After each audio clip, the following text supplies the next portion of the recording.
Yes, good morning mga day. So atong i-greet karon og happy birthday ang akong agalong diri nga pinakakusgan, pinakagwapa, pinakamaayo sa tanan nga panginahanglanon nimo. Basta naa lang di mo balibad. So happy birthday kang Madam Pablita Ronquillo or Ate Litlit. Jam, my birthday, happy birthday. Oh, good morning sa imo ha. I hope nga daghan pang katuigan nga maabot sa imong kinabuhi para mas daghan kag tao nga matabangan nga maginahanglan og tabang nimo. Dayon dam, always remember ang Ginoo kauban na gid sa perminti no.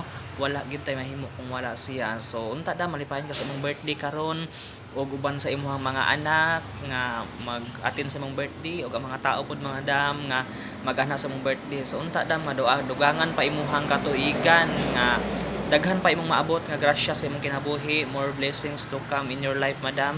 Dayon dam, hopefully nga enjoy ka sa imong birthday, mag-enjoy ka no uban imong mga pamilya, labi na imuhang pinakakusgang bana pod nga si Kuya Elban Casires. So dam, happy birthday and once again good morning sa imuha o God bless madam. Dayon padayon lang sa imong pagkaduguotan sa amua, dayon sa imuhang mga kuan pod sa imong mga kaigsuonan diha.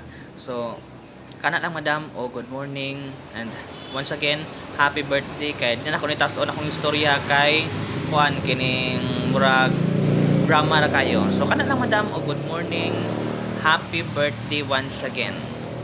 God bless.